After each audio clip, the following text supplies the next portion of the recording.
Oh. Ah, hello everyone, Nevada Prepper here. Just got my first freeze dryer. It's medium size. We're gonna set it up, get it running. Been waiting 3 months for this baby. They still haven't got the advanced oil uh, vacuum pump to me yet, but it's coming. I gotta keep the other one for free. So we're gonna load this baby up. Got it all put together. Really simple. Got a shelf to put it on. We're gonna see if it heats up this room or not. And it's got quite a bit of features to it that are just simple push button. You don't have to really think about much. Just make sure you put it together right, test it. If she runs, run a batch. So today we're going to do some pork chops and some chicken strips. So let's get to it. See if this thing will do what it says in maybe 24 hours. Running my first batch. Chicken. Pork chops. Raw. Pre-freezing. Pre-frozen. See how they turn out. Oh yeah.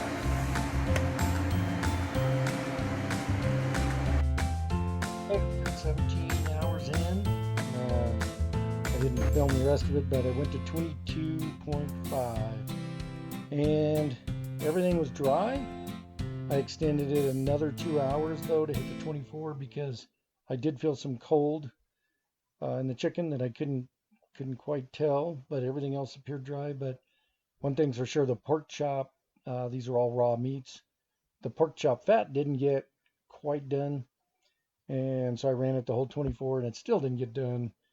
It'd take a lot longer, or you'd have to cook that first. So, anyways, I finished this batch and I bagged everything up and got extra bags from the company. And they're 7 mil Mylars. Got the oxygen absorbers in them. They work great. So we're going to take these babies up to the house and cook them up. See what we got for the pork chops.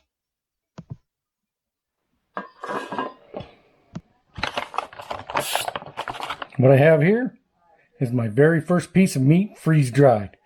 It's a pork chop. I left a piece of bone on there. I want to look at this bone, see if it's still good, and if it dried consistently, and then see if we can hydrate it back. This I didn't seize. I didn't seal it. All I did was dry and put one out of my entire batch in. Super lightweight. It just came out of the freeze dryer. The bone, I think because it's cross-cut across the grain and pretty thin with the marrow showing, it would dry 100%. I probed it with a moisture checker and it is absolutely dry. You could leave the bone on there. I'm going to leave this one on. The fat trimmed is still wet though. There's still moisture. And so without either trimming this back some, I noticed up here, you almost can't get the moisture out of it. You either trim this off or run it, but moisture and grease is still moisture. And so these would be bad no matter how you did it. You would have to either cook it to render this fat, or you would need to dehydrate this a lot more and probably never get this fat to dry. So even though this was warm to the touch, it was hard to tell on this if it was good or not. But it's worth testing to see if in fact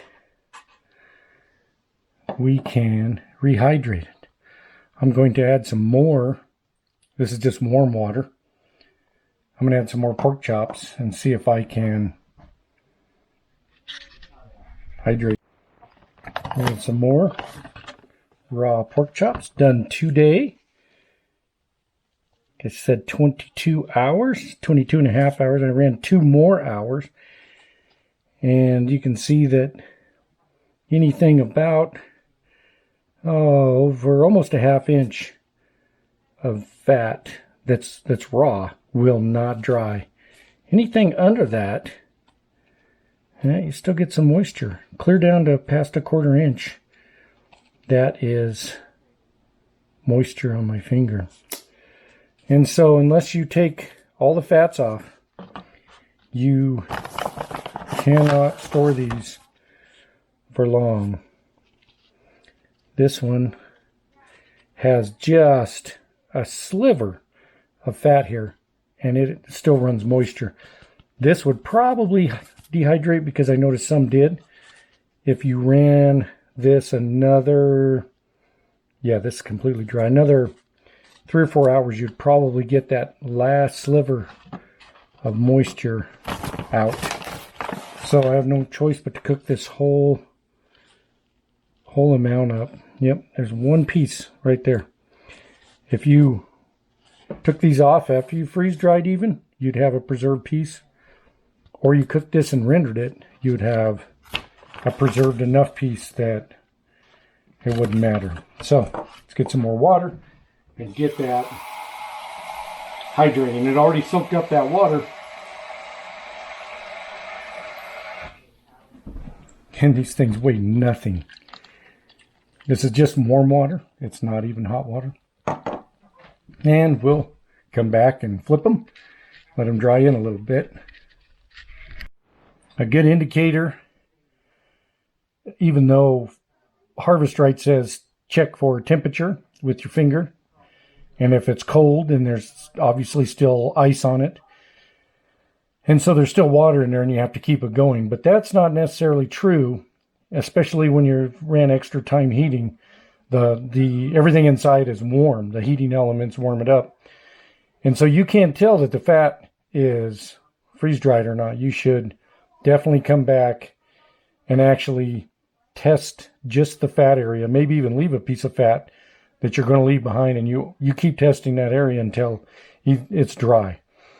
They would probably dry just as fast if it was already cooked, but in this case, that's not the case. So I'm going to flip these. They're already feel just like regular pork chop. They're already moist. They're moist enough I could cook them right now, and it's only been maybe 3 minutes.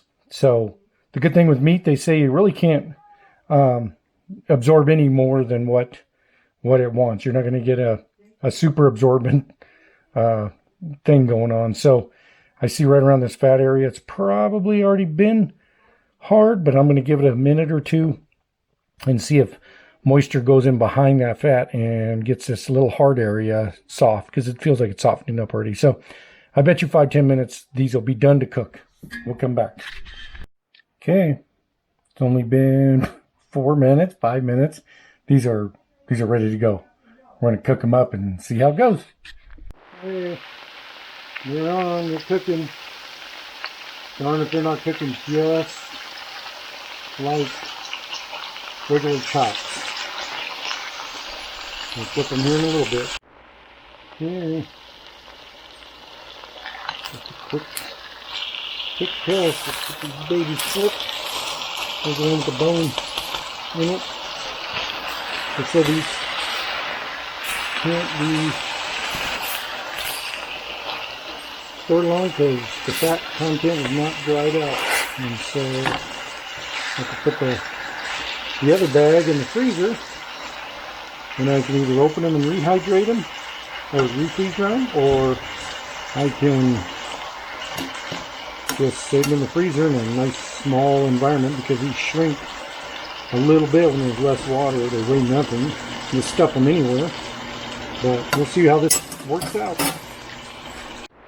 Yeah, wow, they're going fast. They cooked really nice. I flipped them to see how the bottoms were. Just a couple minutes. They're already good. This is the bone. Like I said, I had to use these up because the fat content did not get freeze dried. I didn't leave it in long enough. So the other packet I had to put in the freezer. So I'm either going to use it from the freezer, or I can open it, re-freeze dry it, and see if I can get that little tiny layer right of fat to freeze dry. These were dehydrated, certainly, but not freeze dried. There was still moisture in the fat. And so these are almost done. and I'll cut them up and try them, see if they're any good. So hang on. Okay, added a bit of salt and pepper, and oh, yeah. Let's see if I can cut that with a fork. I can. What do we get? Whoa. Okay, if the plate's gonna hold out. Oh, maybe not that fat piece. Grill a piece of meat. A little fat. Okay, let's give it a try.